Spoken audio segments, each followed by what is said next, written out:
DAV school में मनाया गया बाल दिवस। सोमवार को डीएवी पब्लिक स्कूल सारा मोहनपुर में हर्षोल्लास के साथ बाल दिवस मनाया गया। बच्चों को प्रोत्साहित करने के लिए विद्यालय में शिक्षकों के द्वारा सांस्कृतिक कार्यक्रम का आयोजन किया गया। इस अवसर पर शिक्षकों के द्वारा विशेष प्रार्थना सभा भी आयोजित की गई, जिसमें चाचा नेहरू को श्रद्धांजलि अर्पित किया गया। शिक्षकों ने नृत्य, संगीत, नाटक, प्रसहन इत्यादि द्वारा छात्रों का मनोरंजन एवं ज्ञानवर्धन किया। कार्यक्रम की शुरुआत मंत्रोच्चारण के साथ हुई। मंच का संचालन विद्यालय के शिक्षक अमितोष कुमार तथा शिक्षिका पिंकी चौधरी ने संयुक्त रूप से किया। कार्यक्रम का समापन विद्यालय की प्राचार्य स्निग्धा स्नेहा के धन्यवाद ज्ञापन से हुई। इस अवसर पर विद्यालय के शिक्षक डी.के. झा, बी.एम. झा, पवन झा, रोशन झा, आर.बी. चौधरी, शेखर आनंद, राजेश कुमार, रोशन कुमार एवं शिक्षिका संगीता पाठक, निधि झा, सपना झा, चंचला झा, कुमारी अनुपम, कविता, प्रीति, निशा, रितु इत्यादि ने अपनी प्रस्तुति दी।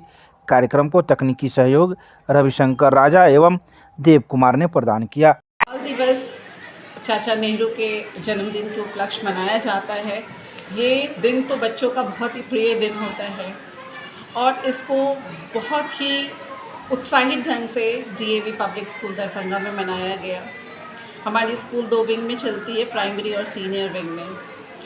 दोनों ही विंग के शिक्षक बहुत ही उत्साहित थे और उन्होंने बच्चों को केंद्र में रख के उनको जो पसंद आने वाले प्रोग्राम्स थे उसका उन्होंने यहाँ पे प्रेजेंट किया। नाटक भी, सॉन्ग भी, डांस भी, और ये सारी चीज़ें शिक्षक खुद स्टेज पे आके बच्चों के लिए किए। बच्चों के लिए भी एक नया अनुभव, अपने शिक्षक को जिन्हें वो देखते हैं कि हमारे मैथ्स की टीचर, मैथ्स में एक्सपर्ट, डिसिप्लिन में एक्सपर्ट, अंग्रेजी के शिक्षक जिनके लिए इन्होंने सोचा नहीं कि वो स्टेज पे डांस भी इतनी अच्छी करते हैं। इन सभी चीज़ों को उन्होंने जब अपने सामने में स्टेज पे देखा तो उनके मुंह से यही निकला कि सर और मैडम, आप लोग इस फील्ड में भी इतने एक्सपर्ट हैं, ये हमसे कुछ चूक रहा था। बच्चों की ये खुशी देखकर लगा कि ये जो हमने निर्णय लिया कि हाँ, हमारे शिक्षक बच्चों के लिए कुछ कार्यक्रम पेश करेंगे, वो बहुत ही सफल रहा।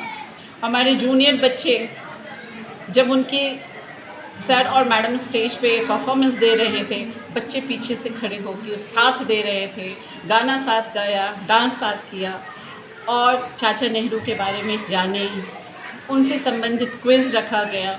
छोटा ही स्टेज पे क्विज़ भी रखा गया। उनको क्या क्या चीज़ें पसंद थी उसके बारे में बताया।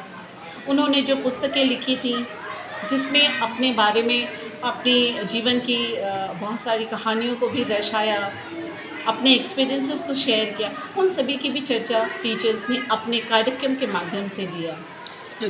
2 साल के कोरोना के बाद क्या लग रहा है, स्कूलों में इस प्रकार के कार्यक्रम करने से रौनक आई? रौनक बहुत आई और मैं बताना चाहूँगी, इस तरह के कार्यक्रम से जो दबी प्रतिभा हमारे बच्चों के बीच में है, एक जो संकोच हमारे बच्चों के बीच में ये 2-2.5 साल के गैप की वजह से हो गया है। कई बच्चे बड़े टैलेंटेड हैं, कोई डांस में, कोई गाना में, कोई स्पीच में। हर एक बच्चे के अंदर एक प्रतिभा छुपी हुई है। इस प्रतिभा को बाहर लाने में इस तरह के कार्यक्रम बहुत ही साथ देता है और ये आज का कार्यक्रम, मुझे लगता है इसका हमें रिज़ल्ट बस आगे दिखने वाला है। जब अब नेक्स्ट हम लोग किसी भी प्रोग्राम की अनाउंसमेंट करते हैं कि we are going to have speech competition या डांस कंपटीशन या सॉन्ग कंपटीशन हाउस वाइज, मुझे लगता है जो भी कुछ बच्चे सामने आते थे, अब बच्चों का भाग लेने का जो संख्या होगा वो ज़्यादा होगा। मकसद तो इस तरह के कार्यक्रम का यही है कि कोरोना काल से मारा हुआ जो हर एक क्षेत्र है, वो पढ़ाई हो या इस तरह की कल्चरल एक्टिविटीज़ हो, उसको हम पार कर सकें। नहीं तो हमारे बच्चे की प्रतिभा छुप रही है। पेरेंट्स को क्या मैसेज? पेरेंट्स की तरफ से तो मुझे कई पेरेंट्स आके पर्सनली मिले प्रोग्राम के दौरान। उन्होंने कहा कि आज हमारे बच्चे बड़े उत्साहित थे कि हमें स्कूल जाना है। उनकी स्कूल की टाइमिंग हमने कुछ चेंज की थी। टाइमिंग में थोड़ा बदलाव होने से हमें लग रहा था पेरेंट्स को थोड़ी परेशानी होगी, बट पेरेंट्स के अंदर ये पेरेंट्स की तरफ से जो हमें फीडबैक मिली through telephonic messages and personally, कई पेरेंट्स आके हमें बता रहे कि ये हमारा पहल बहुत सक्सेसफुल पहल रहा और पेरेंट्स काफ़ी खुश हैं इस चीज़ से। Thank you.